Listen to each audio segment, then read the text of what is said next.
As for this evening, we are going to be hearing from the co-curators of our exhibition, The Universe of Things, Micky Wolfson Collects. We're then going to be hearing from our chief exhibition designer, Richard Miltner, and he's going to talk about how he pulls together these ideas. And then we're going to have a conversation moderated by another member of our team, and we'll open up to Q&A. Now, it's fairly unusual for me to introduce my colleagues with their credentials, so bear with me while I read. I normally just refer to them by their first names and ask where the cookies are. So, we are going to start with the co-curators of this particular exhibition. We have Lee Nicholas. Lee is the research curator here. She's been with the Wolfsonian since before its inception. She primarily right now works with our founder, Micky Wolfson Jr., on the collection acquisitions, management, and exhibitions.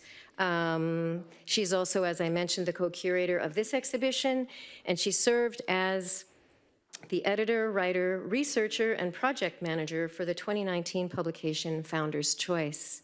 Lee holds a BA in studio art from Scripps College in Claremont, California, and she also works as an artist in her own right.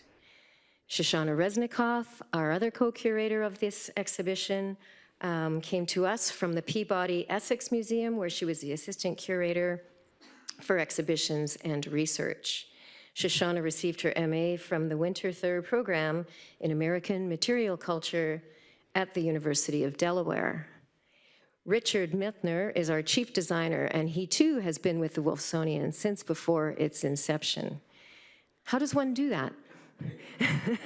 Richard has designed and installed more than 75 exhibitions here at the Wolfsonian, as well as in other national and international museums. Among his many credentials and accolades, Richard has received numerous awards for his designs, including an Environmental Design Award from the American Institute of Graphic Arts, the Presidential Award for Achievement and Excellence from FIU, our university, Florida International University, and he's also been honored with an American Academy in Rome affiliated fellowship. Richard holds a Master of Fine Arts degree from Cranbrook Academy of Art in Bloomfield Hills, Michigan. And Isabel Sands, she is our digital asset and collection data manager. What's that? Isabel is responsible for the management of the museum's digital catalog, its digital assets and collection metadata. And she also oversees a cohort of graduate students at FIU who conduct research in the digitization of the museum's objects. Isabel has a master's in public history and has a graduate certificate as well in museum studies from Florida International University. And without further ado, I'd like to welcome Lee and Shoshana.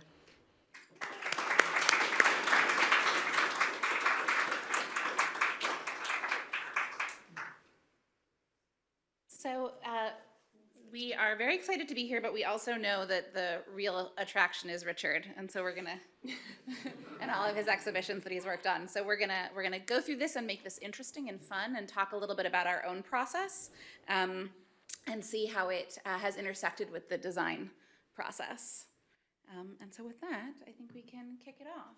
Absolutely. So welcome all tonight. Thank you so much for coming out for our little excavation into this process.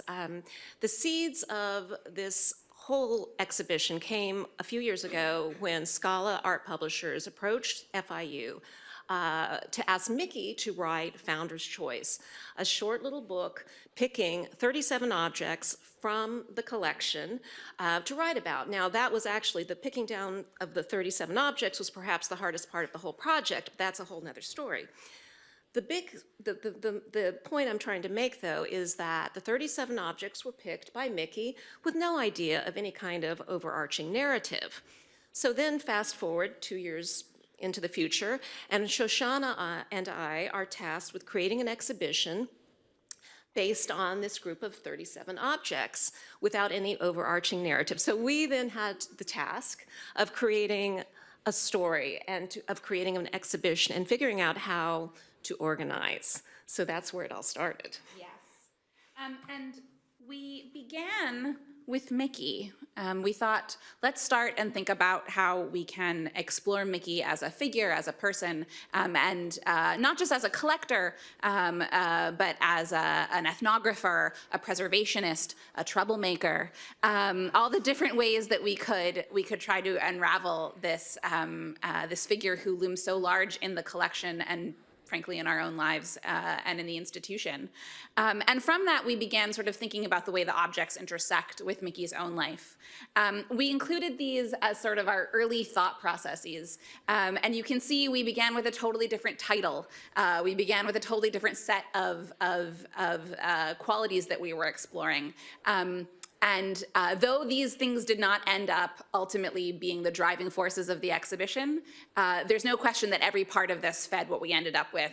If you could read, the font is small, but if you could read that first paragraph under The Chaos of Memory, which was our original title for this project, we're not bitter about that at all. That paragraph, you can see large portions of that paragraph in the exhibition text. So things that we were thinking about and working together on a year and a half ago, 2 years ago, even when the project changed and evolved, you can still follow their path into the gallery. So,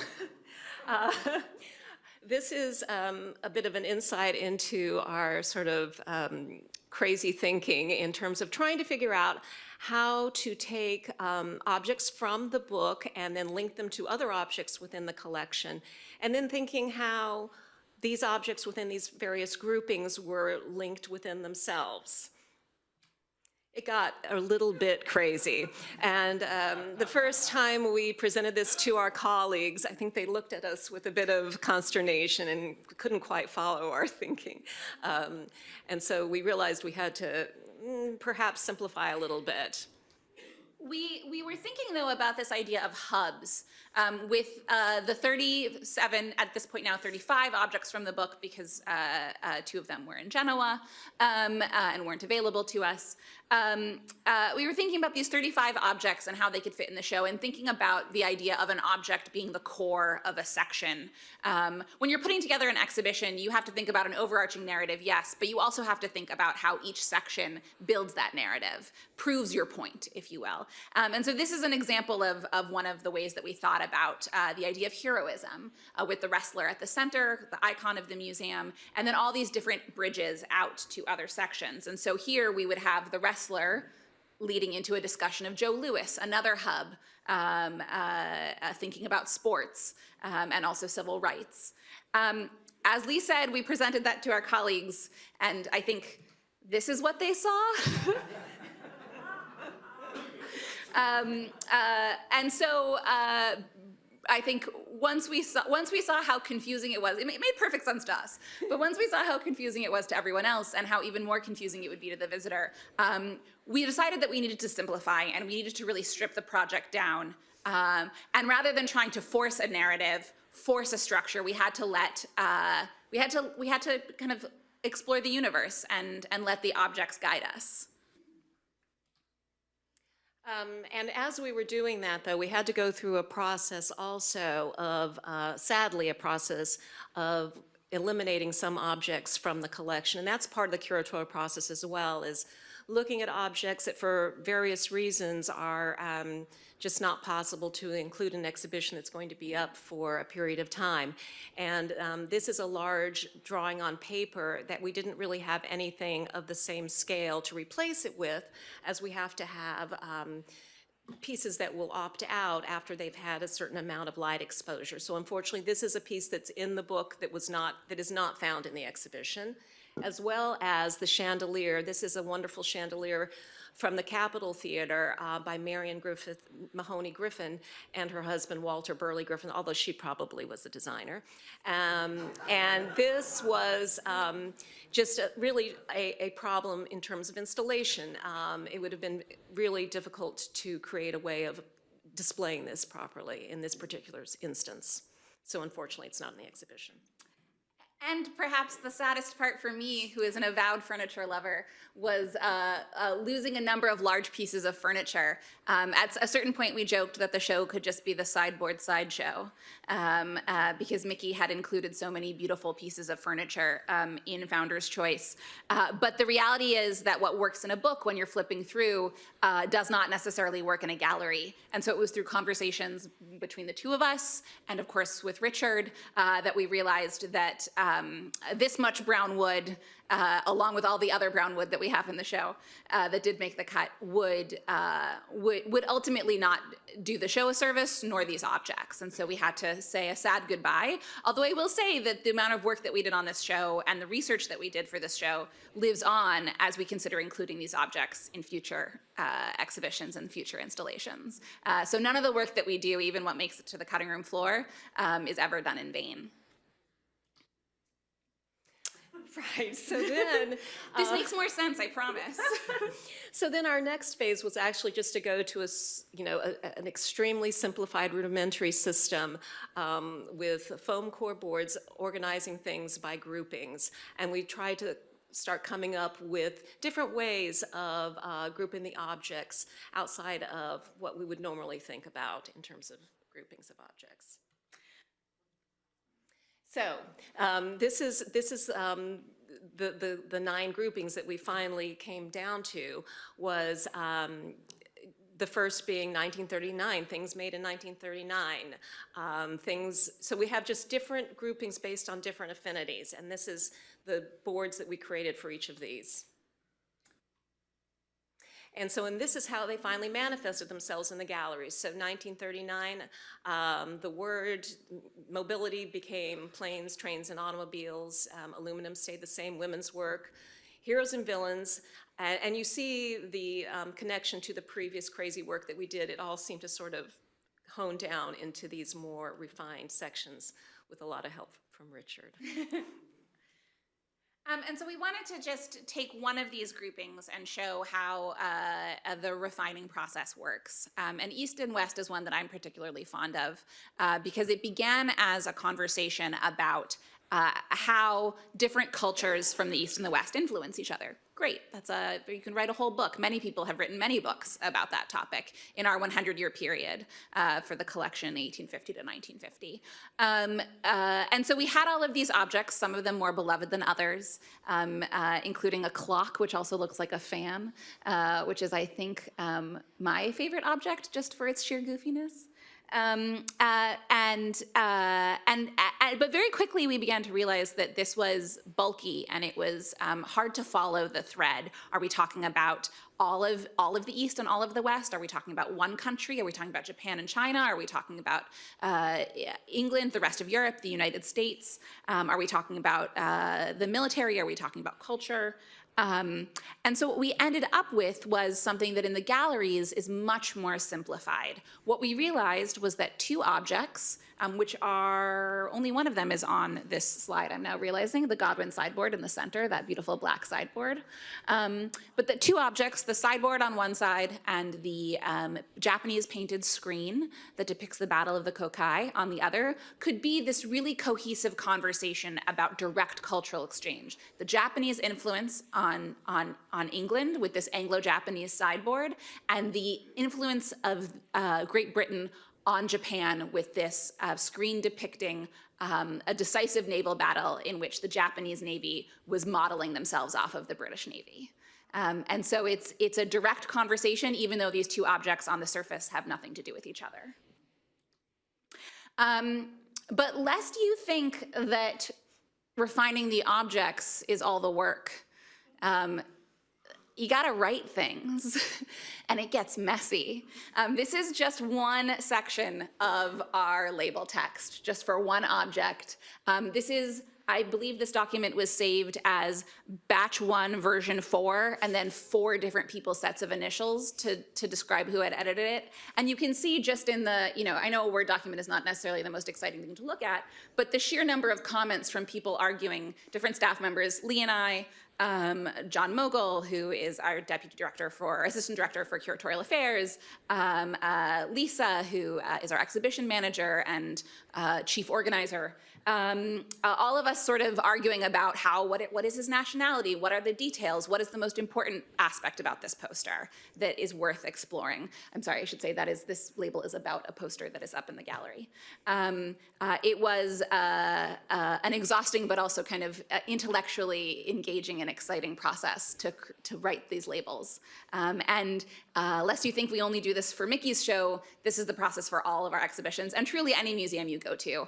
Behind all of the labels, there's an insane document like this with multiple people arguing about nationality and origin and point. Similarly, this is the draft text from the introductory exhibition text that you see when you enter the gallery.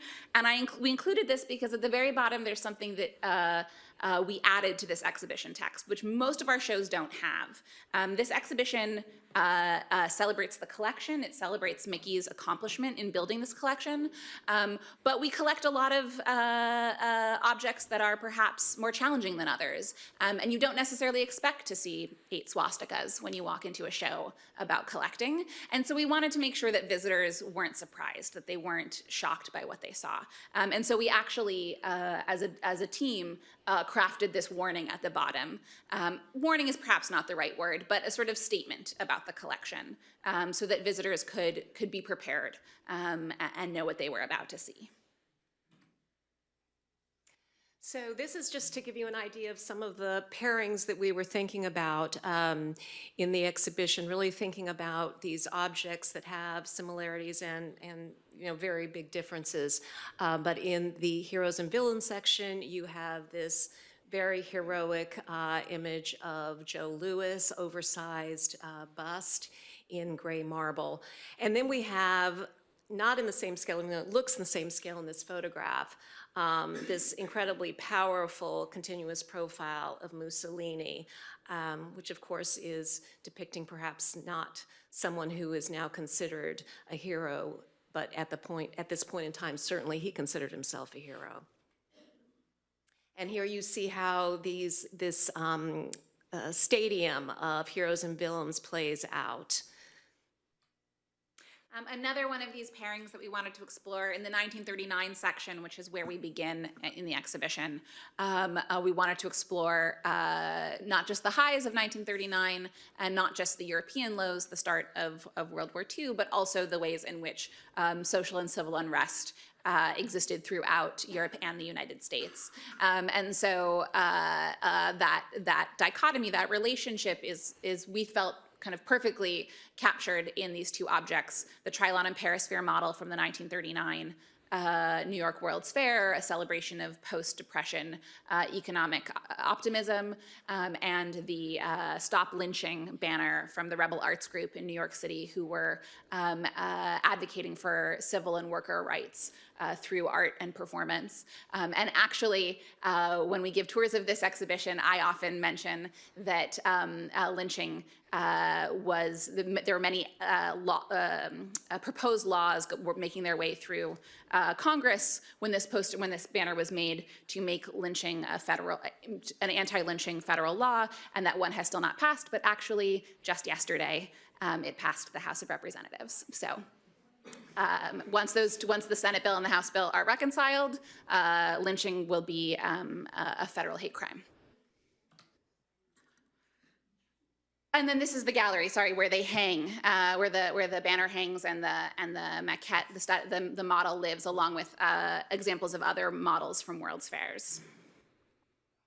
And our last space that we're going to talk about is the beautiful space where the Harry Clark window has been reinstalled in almost like a sacred chapel-like space. I know everyone was familiar with seeing this amazing piece on the 5th floor for many years, and it's amazing seeing it in this new space that Richard created, along with other books, and really delving into the idea of how important the library and the word was to Micky and his collecting. Of course, the very first object he collected was a book, and the library really is the heart of It's the heart of the collection and what Micky is about.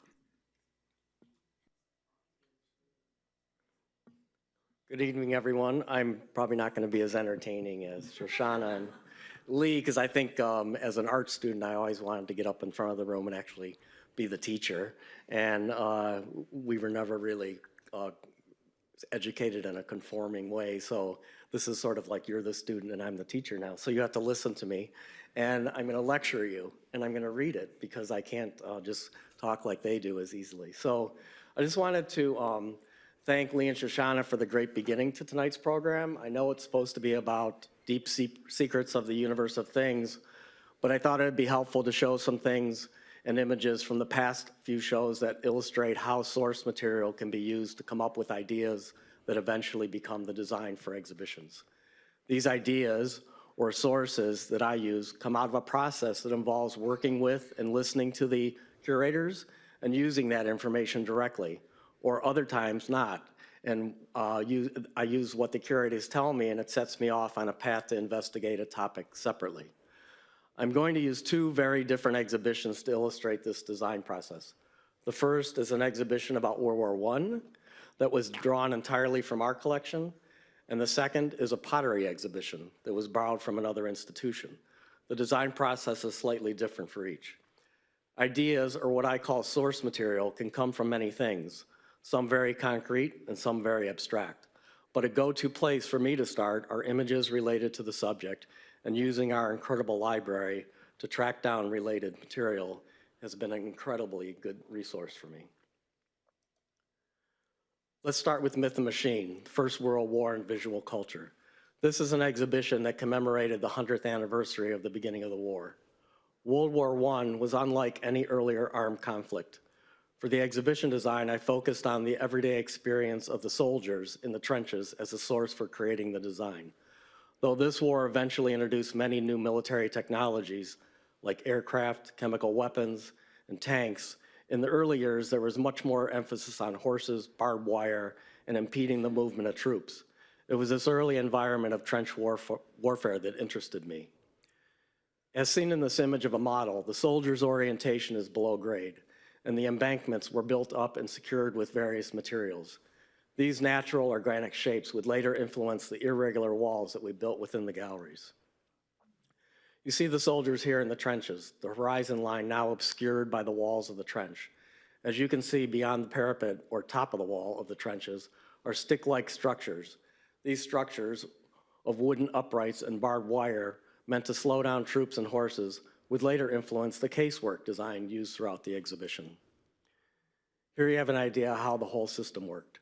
The trenches along the stationary front are just a small part of the massive mobilization of resources behind the war effort. Notice the barbed wire and wood structures placed to obstruct movement across the landscape.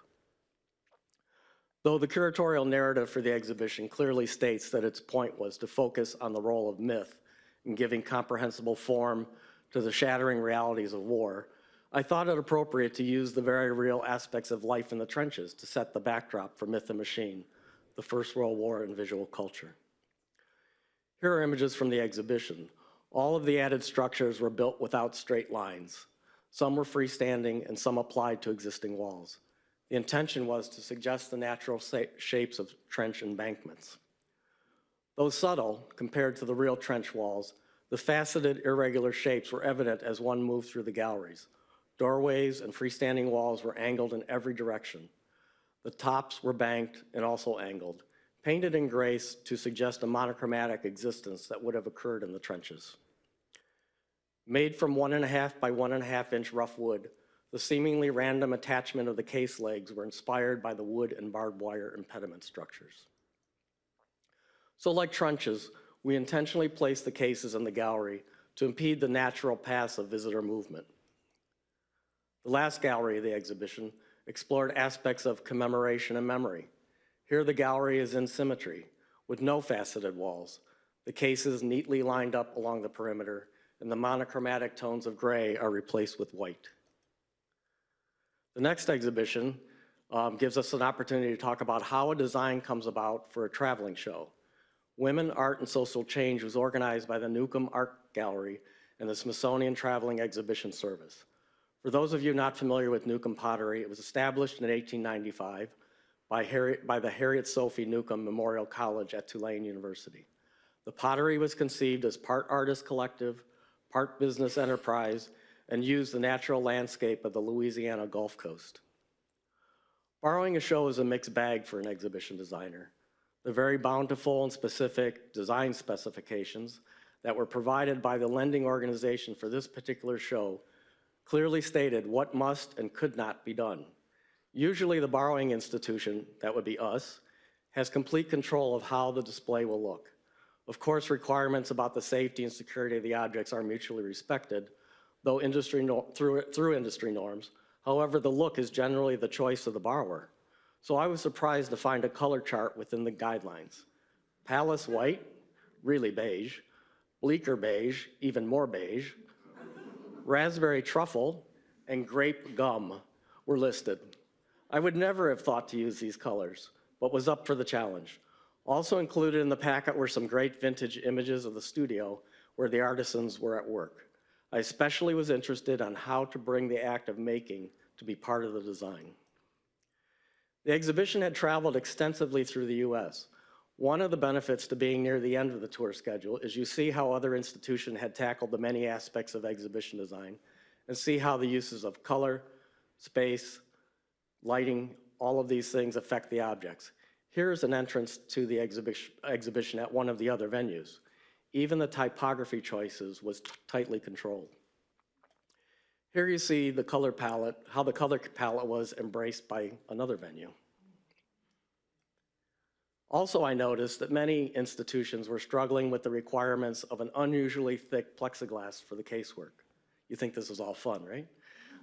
This meant we had to buy all new plexi, since most institutions, like us, reuse plexi bonnets over and over and over again. We have bonnets in this building that were at our inaugural show in 1995. So anyways, back to these plexi boxes, what I observed from these other institutions is that they figured out that one large plexi bonnet is cheaper than buying lots of little ones. So this would later work for us too.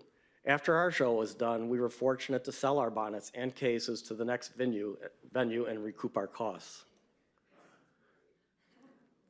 I chuckled when Lee and Shoshana presented their organizing diagrams at the outset of the University of Things development. Theirs certainly seemed better than mine. I've never shown this diagram to anyone. So here's my organizing diagram of the pottery show, using Toronto's floor plan and trying every which way to fit the show into the Wolfsonian galleries. In the end, it was those vintage images of the studio that became the source material for the exhibition design. Using a loop magnifier, we looked closely at the detailing of the furniture used in the studio. It was, after all, a hotbed of some of the best arts and crafts makers of the time. Those images of the studio benches and work tables became a solution for displaying the pottery. The workbenches were complete with a lower shelf for toolboxes and supplies. We did slightly emphasize the molded look of the feet. Also, we adapted some of the woodworking design we found in the vintage images to create room dividers that carried text and those great studio images.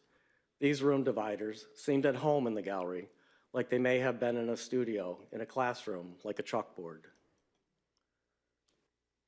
We placed chairs around the gallery to emphasize the sense of a table in use as a working space. And finally, no grape gum was used in the production of this exhibition. Now let's get to the Universe of Things Micky Wolfson Collects and see what the source material we used was.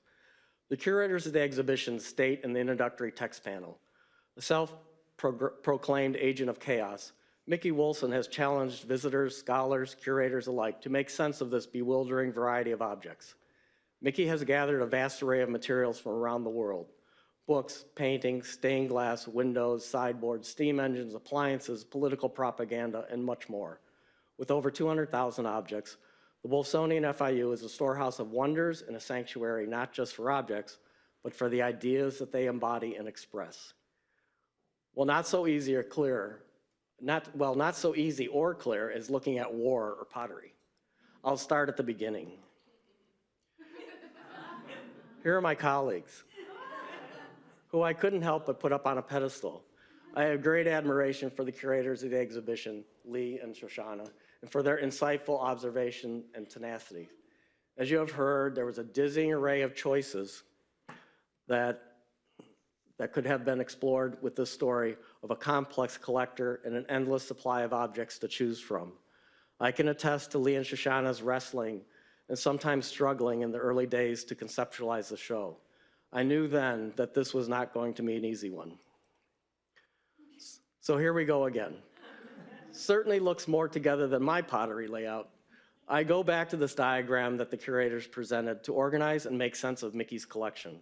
As I tried to wrap my head around this proposal and work to put the show in physical space, the diagram revealed a number of observations. If you look closely, you will see lots of color-coded lines connecting a widely diverse group of objects in type, material, and dimension. It could be a recipe for disaster, all to be fitted into less than 4,000 square feet. We'll have our work cut out for us, but what did become apparent and helpful was that the curators were well into developing a set of clearly defined groupings, which in the end would total 9, and the board of hotel keys was clearly important to their story. These few clues may seem obvious and yet broad, but were the foundation we all needed to begin to focus the story. The storyboards, as you have seen before, also have an important role in moving the design forward. What is particularly helpful at the Wolfsonian is that the narrative and design are developed simultaneously. From the designer's point of view, these little pieces of paper can be manipulated, replaced, or discarded in the wastebasket based on this back and forth decision-making. Issues on the design side that begin to work into the plan are the obvious ones, like how big and how many objects will fit, conservation issues, and beginning to incorporate narrative support. Eventually, information begins to make its way onto a floor plan to evaluate if we even are close in the allotment of real estate needed to display the objects. Layered on top of this initial thinking about what the exhibition will look like is the inclusion of the source material for the design. As we have seen before in previous exhibits, the source material is something that gives the exhibition its unique look. It allows the curator's narrative to be expanded and clarified through physical space. What will the exhibition, A Universe of Things, look like? How will it help the visitor navigate through the maze of ideas and objects? After struggling alongside the curators with the overwhelming volume and complexities of the collection, I turned to 2 key sources of inspiration to develop an exhibition plan. I used the long relationship between the collector and his architect, and secondly, the Washington Storage Company, the original occupant of the building where the Wolfsonian now resides. Micky Wolfson,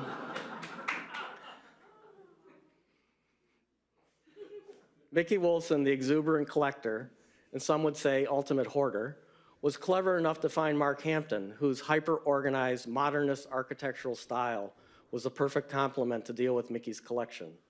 Mark had for years designed the interiors of Micky's residences, bringing a sense of order to the overabundance. Ultimately, Mark Hampton would lead the charge of renovating the Washington Storage Building in Miami Beach. Mark Hampton's work epitomized modernist ideals, clean lines, symmetry, and minimal form that maximized the experience. It was this great attribute of Mark's work that focused the viewer not on his architecture, but on what Mark felt was important as an experience. Oftentimes, this was nature that surrounded the project, or in some cases, artwork. Mark's projects often focused the viewer's attentions outdoors, as in the Jordan residence from 1955, and on artwork, as in the Lannan Foundation in Lake Worth in 1986. The second source of inspiration in the exhibition design is the Washington Storage Company.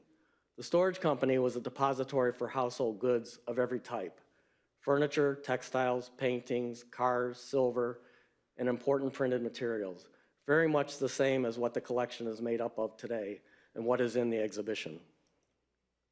Particularly the method of storage, the racks and shelves of every dimension made of Dade County pine and black painted steel, became a visual source for me in conveying the abundance of Micky's collecting in the exhibition design. I wasn't at the Washington Storage Company in the 1920s, but I was there to see the interior intact when I started at the Wolfsonian. That's a much younger me in the last image on the right, filling the building up after the renovation was completed by Mark Hampton. So between the beautiful practicality of the storage systems used at the early Washington Storage Company and the masterful influence of Mark Hampton's work, whose lessons taught how to allow an experience to be a primary concern for the architect, the exhibition design pays homage to two fundamental factors that help form the institution itself. Whenever you find yourself in a museum looking at exhibitions, I hope you will look at them and be aware of the clues and decision-making that help make your journey complete. I'm just going to show a few images of the show upstairs I'm sure most of you have seen. So.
Thank you, and thank you.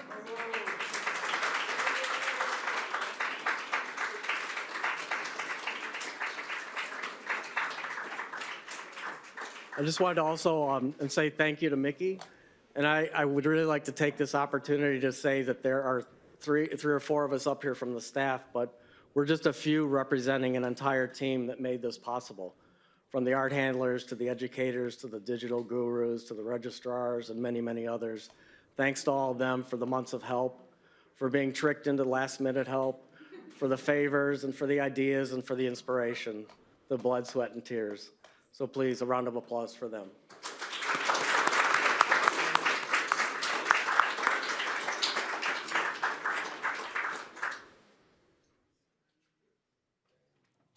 Thank you, Richard. I'd like to invite Lee, Shoshana, and Richard to take a seat.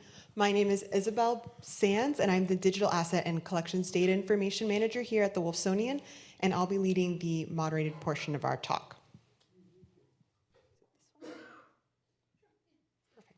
Just so you can see them and me. All right. Perfect. So as we have our conversation, we'll be having these images playing and their process shots of a universe of things.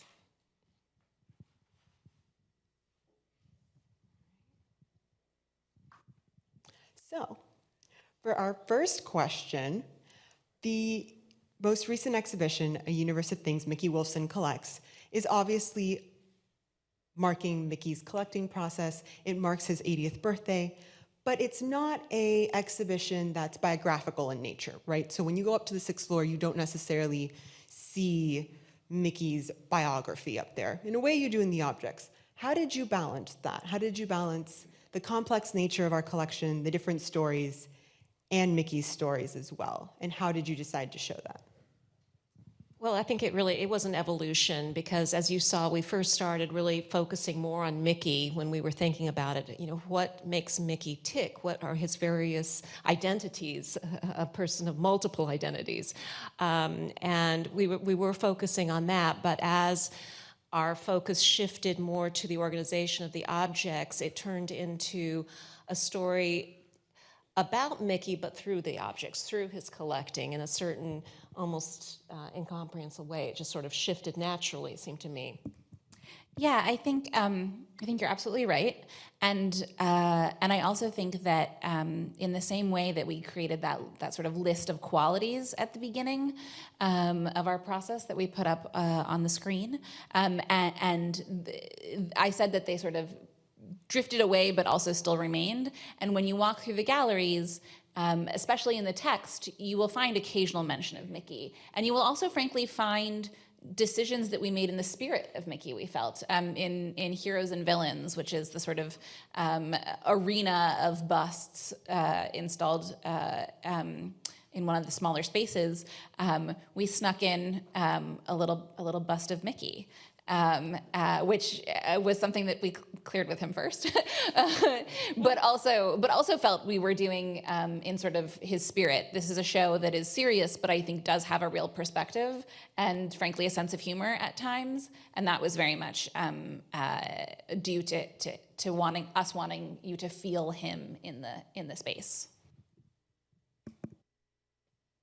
So along those lines, one of the things that jumped out at me is you were talking about the different pods and the different themes in the exhibition were the enormous amount of themes that run through our collection. So 1850 to 1950, 100 years of extreme change, both socially, politically, but also in technology and in terms of modern identity. How did you decide on those 9 themes?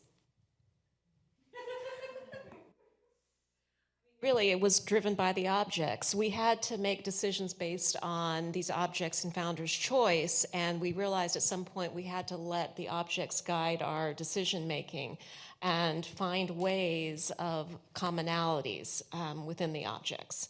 So that was really, it was truly letting the objects guide the story. I think also, like I said when we were talking before, that sections that we cut, themes that we cut, we know they'll come back. For instance, something that was, I think, very hard for both Lee and I to get rid of was a section that was just called Maps, and it was about maps, which we're both really into. And I think we're also both really determined that at some point, one day you are going to walk into a gallery in the Wolfsonian, whether it's the permanent gallery or a temporary gallery, and you're going to see a ton of maps because we have retained all that research, we've made the groupings, and we have a set of ideas that we can continue to exercise.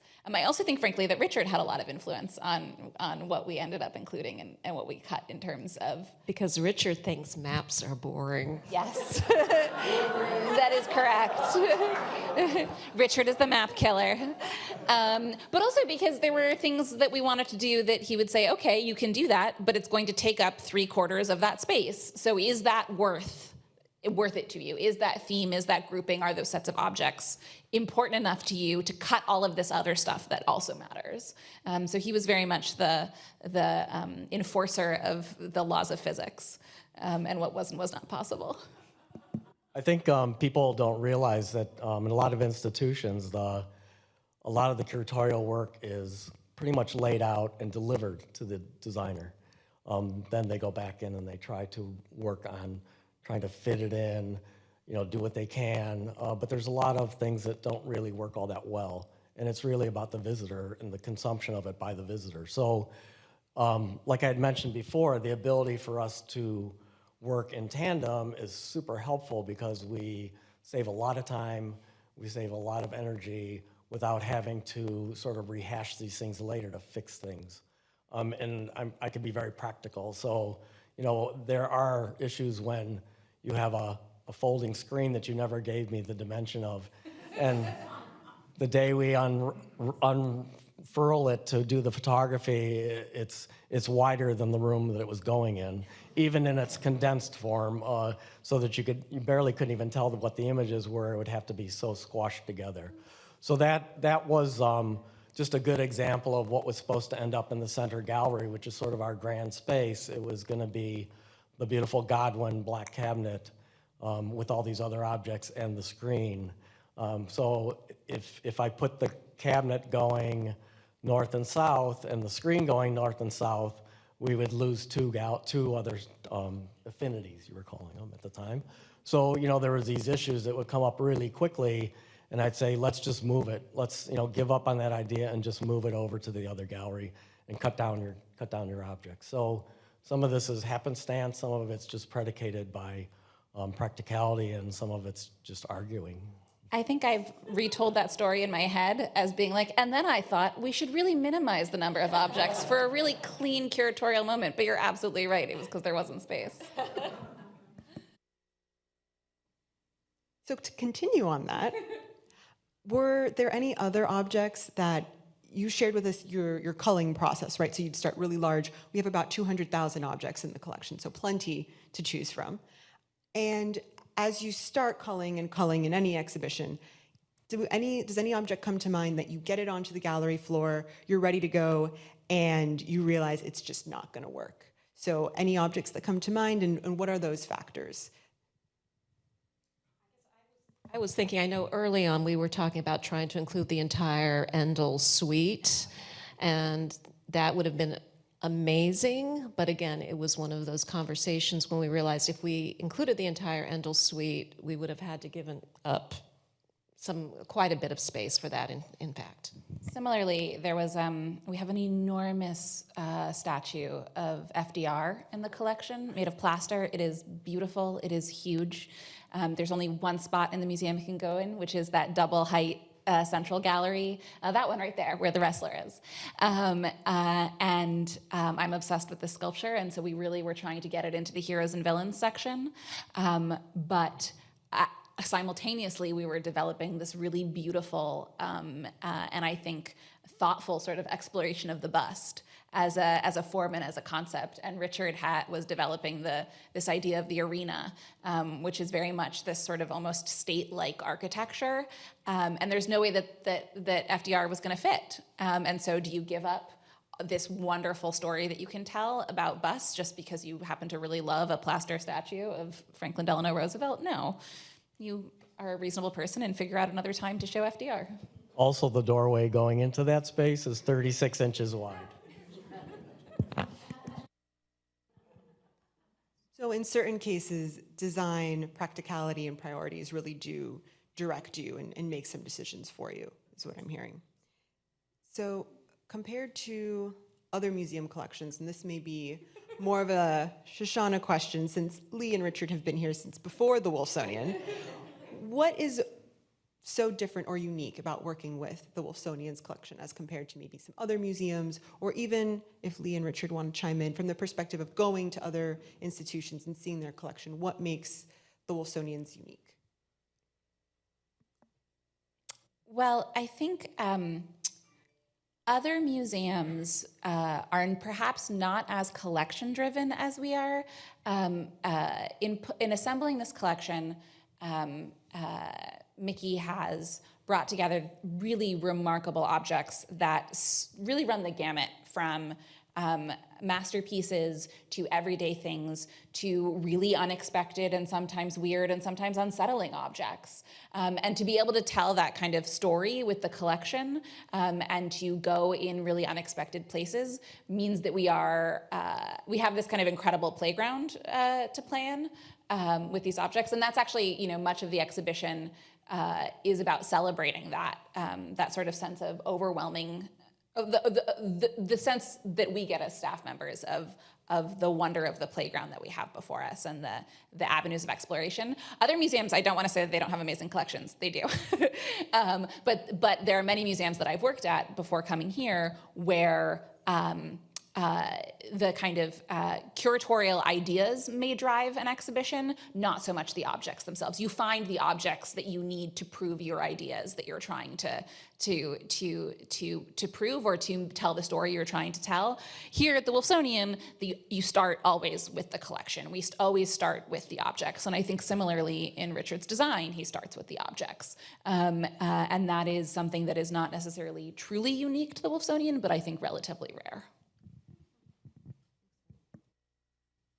So along those lines, one of the things that I've noticed about our collection, having been here now about 5 years, is we have a lot of difficult material in our collection from some really dark episodes in history, things that are challenging to work with, things that are challenging to see. You mentioned the trigger warning or disclaimer before our exhibition. And my question for you guys is, why do you think it is so important to include those materials, right? We could have easily done an exhibition without them. And how did you go about addressing those challenges? Well, I think, I mean, it truly is, if we were telling, in a way, Micky's story through the objects, we could not include these objects, because that's part of what Micky's collected from the very beginning, things that other people have shied away from, objects that are symbols of hatred. But the reason being that Micky collected them, why we want to show them, is that they need to be remembered, and people need to be aware of the power of visual iconography in promoting ideologies or ideas. So I think, in a way, from my perspective, it's a service that we provide to allow people to really look at these things, which have, in many times, have been just completely hidden under.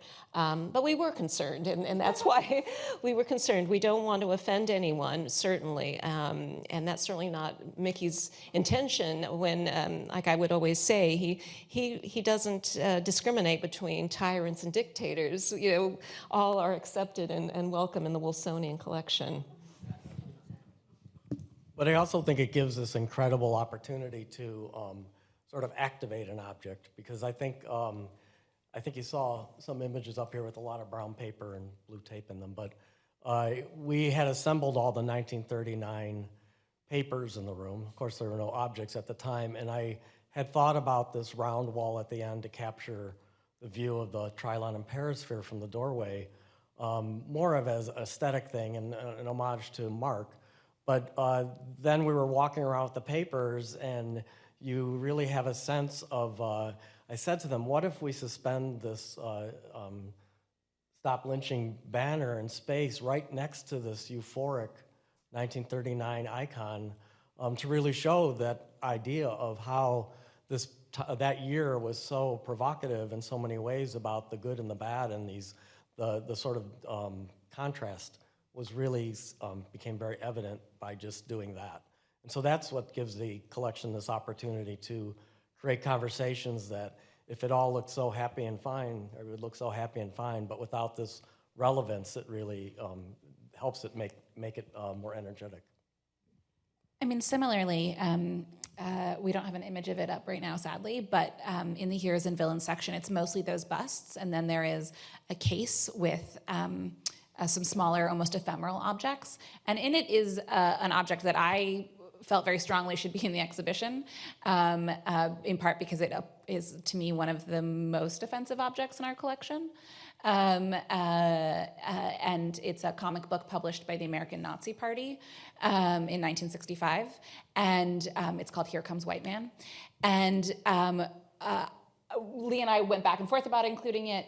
I think we both felt strongly that it should be in there. In retrospect, I think maybe I was the one really championing its presence. And then when we went to go look at the installation and see the exhibition plan that Richard had been drawing up, and I walked into the gallery and I saw the cutout piece of paper that represents that comic book right at eye level, I turned to Richard and I said, we can't put that at eye level. Everyone will be able to see it. And Richard just sort of looked at me, waiting for it to all come together. Because of course the point is, if we have this material, the point is to exhibit it. The point is to do justice to it, to treat our visitors with the respect that they deserve, that they can handle this difficult material, and to take responsibility for these collections that otherwise wouldn't be saved. So that generations can learn from these collections. It's something that I think we take very seriously, and I know that Richard's design thinks very consciously about. We have one last question before we move into Q&A. There's obviously been a lot of care and craftsmanship and blood, sweat, and tears put into this exhibition. And one of the things that I was wondering about is, as you're putting this together, once the doors open and people are going through, what is it that you hope visitors come away with feeling after going through an exhibition, particularly this one or any other one that comes to mind? people to feel dizzy. I mean, I'm serious. You know, when I interviewed for this job 2.5 years ago, I was taken through our storage building, and I just ran down the hallways and the aisles saying, you have this, you have this, you have this. Like, I don't think I drew a breath. I was so overwhelmed by the collection. And visitors don't get that experience, and that's fine. It's a different, you know, that's one of the perks of working here. But we got 500 objects into these galleries. We conveyed in some way some of that sense of dizzying, overwhelming vastness of the collection. And that, you know, I want people to learn from the objects, yes, but I also want what I get to feel every day to be something that visitors can feel for at least a little bit.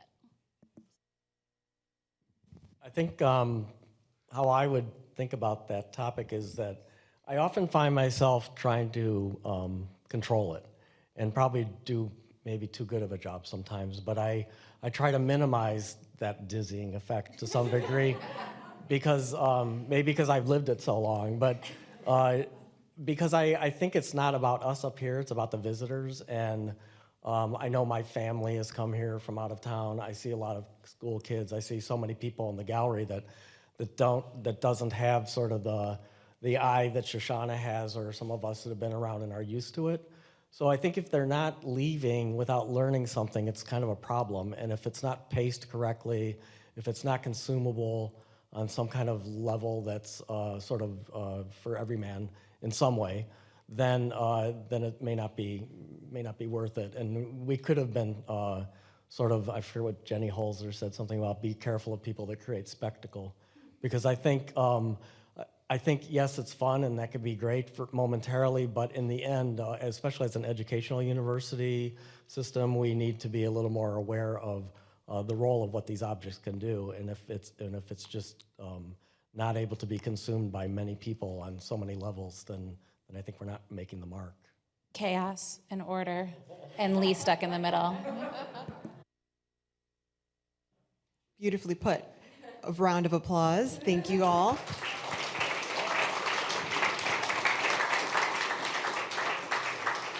So before we move into general Q&A, we do want to give the first question or comment of the night to Micky Wolfson. Zoe's going to hand you a mic, Micky. If you have anything you'd like to ask or say.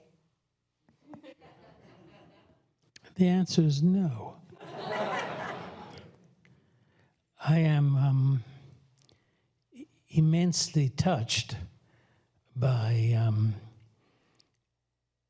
the usefulness and the creativity and the articulation of what you three have achieved. I could wish no more than that. I have no comment whatever. It's exactly the mirror in which I see the collection expressed vocally and visually. It's amazing to me because whether you like it or not, it's autobiographical. No one could have a more supportive family than I. They know me, the curators and the people that work on the collection and on the objects, know me better than I know myself. So that is extremely moving, and I always wanted to achieve what was said by Bobby Burns, "Oh, would the power, the gift give us to see ourselves as others see us. It would from many a blunder free us and foolish notion." And that's what you have helped me with. You have shown me myself. And for that, I am forever appreciative and in awe and wonder, because it's been such a remarkable enterprise on your part. So I really have no questions. I just want more. And I want you to know that it's based on emotion and morality, which is a strange comment. But this whole enterprise is really based on emotion and morality. It's based on the human spirit and the human aim to better oneself and to better humanity. So this is a great humanistic enterprise of the old school, really, using the new vocabulary. And that's what you've achieved. So I wish I had a question, but damn it, I can't think of one.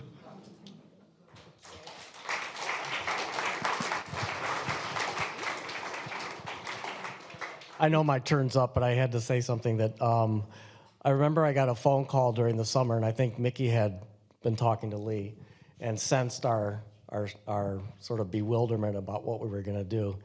And of course, Mickey had numerous ideas. And one of them was, I don't know if this is completely correct, but from what I remember, he said, I have it. I have it. It's perfect. I think you should put all the furniture on a carousel. And then nothing else was said, and I think he heard the lack of my response, and he said, no, I'm serious. Put it all on a carousel where you would just make a giant carousel, and it would just spin around, and the people could just stand there, and it would just go by one by one by one. Mickey, we didn't do that, but Mickey's always been sort of able to come up with the craziest ideas. One time he told me to install a period room that was delivered in about 1 million pieces. It probably never, ever will go back together again. And he said, no, it's simple. Come over here. And we went into the pod, which is those 2-story spaces on the 6th floor. And he said, you just take the piece of baseboard and you put it on the baseboard, and then take another piece and put it on top of that, and just keep going up all the way to the ceiling. And he goes, and you just put a label up, and people have seen the room. And I, again, never told the curators what he had told me, but I mean, it really, I think that is the sort of interesting part for me, is that this idea of the absolutely absurd, and then trying to reel it back in and finding us in somewhere in the middle.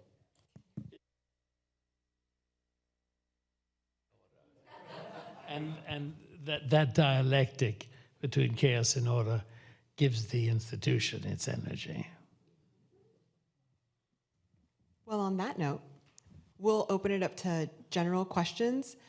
Zoe will be coming around with the mic, and in the essence of time, and we do want to hear from a variety of people, we do ask that they please be questions.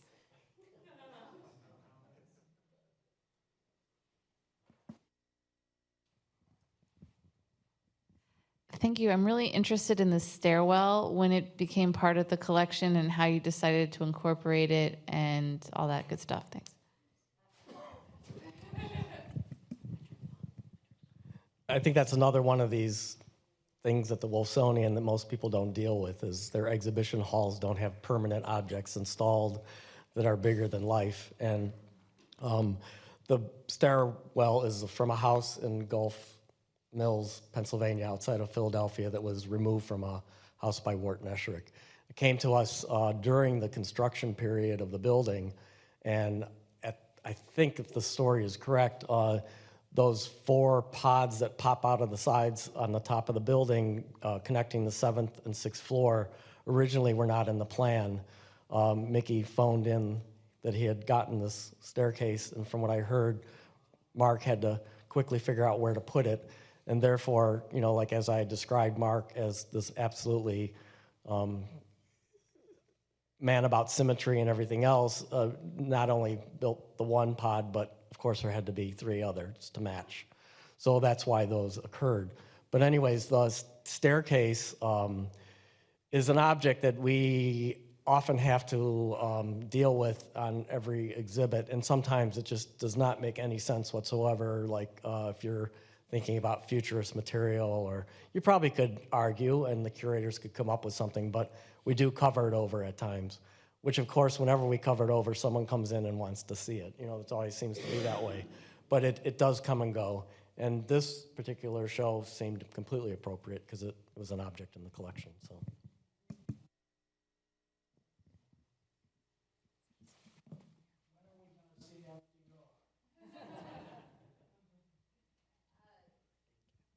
Great question. Soon, I hope. I can't say more than that. After congratulating you on descriptions of something that's intuitive as well as intellectual, your process, you did a great job. I wanted to ask, I don't fully understand. There was a book, and Micky chose 37 objects, and from that, you were inspired to take the 200,000 objects and insert them in. Right, so we took objects from the 37 objects, although not all 37 are in the exhibition.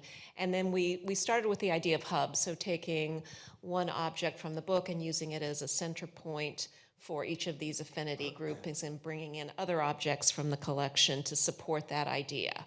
So that was basically how we organize it. In some affinity groupings, there's more than one object from Founder's Choice, but usually there's just one object from Founder's Choice in each grouping. Yeah, and the idea was that these objects from Founder's Choice would become sort of touchstones that we would use to jump off and explore other aspects of the collection.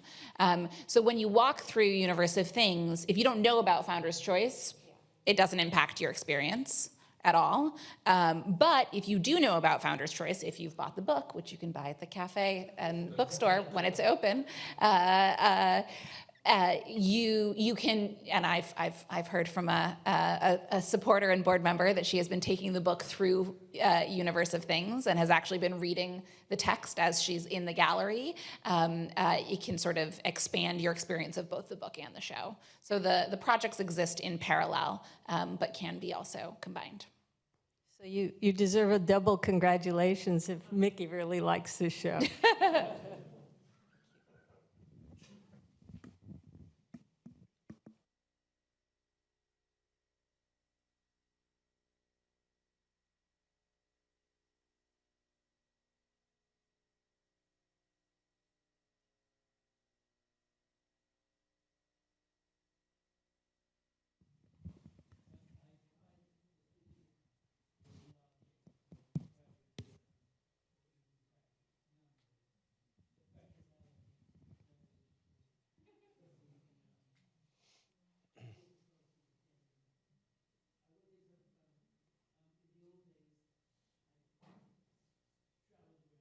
Museums, and the 4 pods were meant to house period rooms.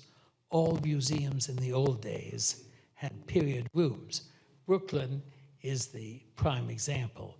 If you go to the Brooklyn Museum, there are a lot of remarkable period rooms.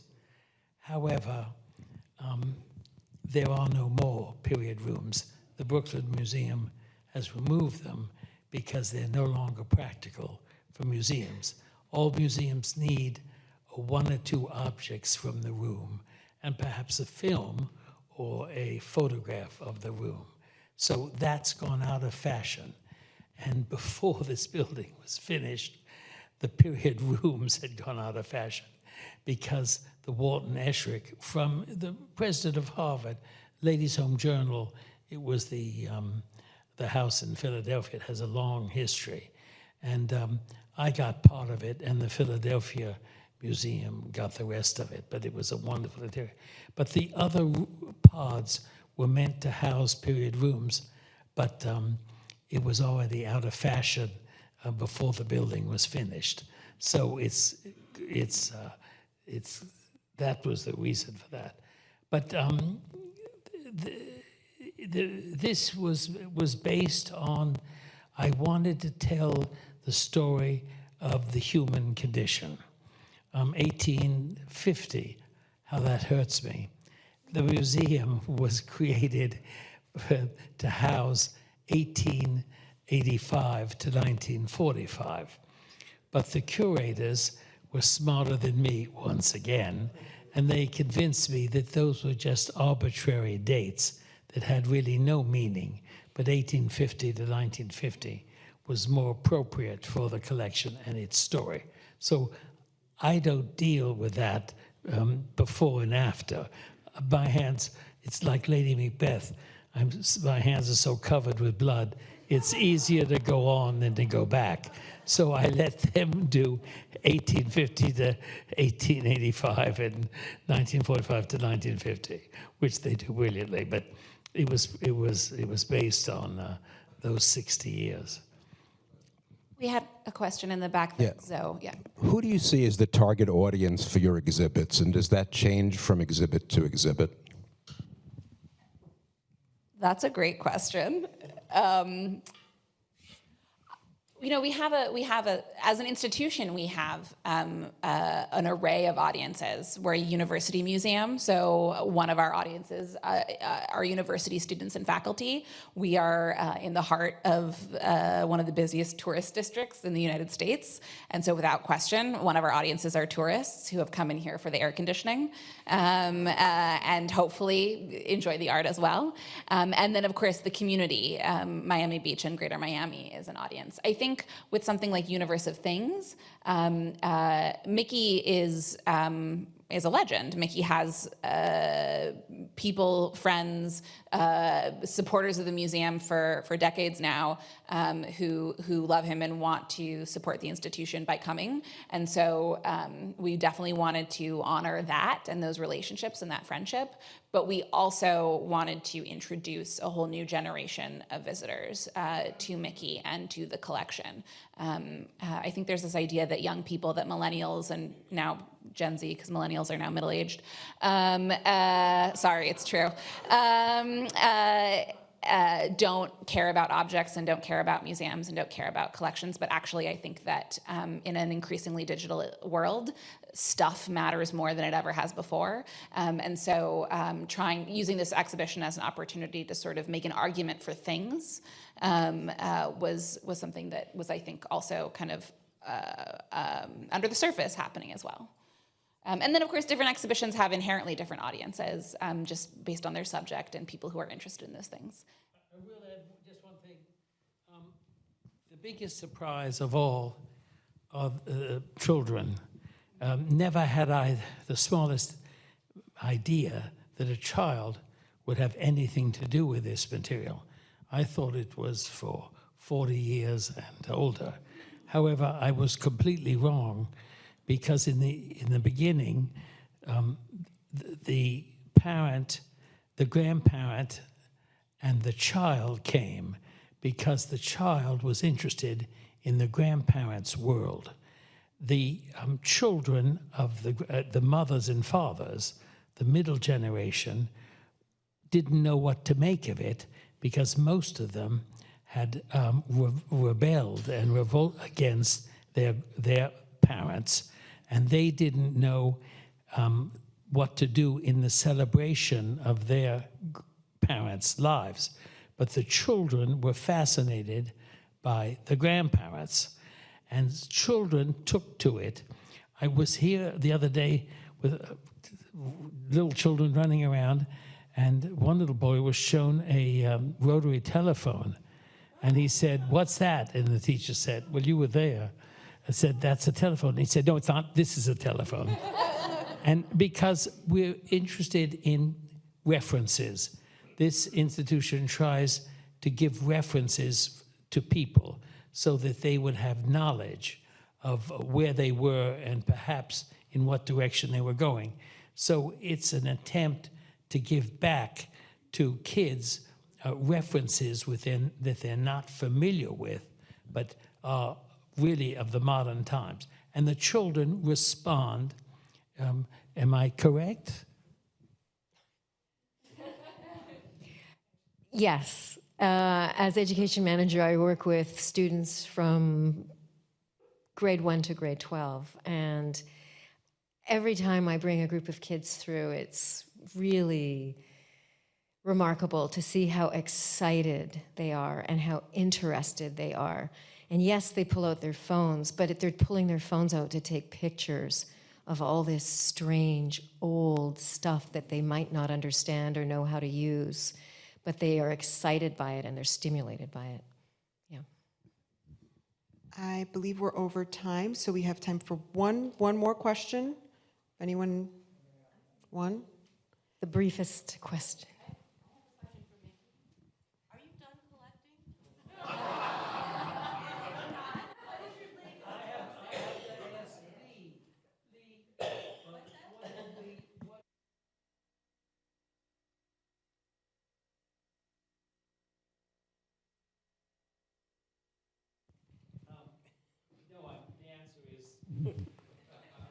You know, I never bought anything. It's true. I haven't expended a penny. I have been a trader. I traded one value for another, and I don't consider that I have spent any money whatever, because the trade was always in my favor, as it turns out. So this exchange from one value to another. Now, we don't sell anything, but if we did, and that's that idea satisfies me. But I haven't spent money. I just traded one value for another. And yes, we collect everyday objects, books, and the museum. Not me, I do a little bit, but the museum has a budget too, and it collects. With that, I'd like to thank you all so much for coming here this evening. I look forward to seeing you again. And thank you to our panel and to Micky.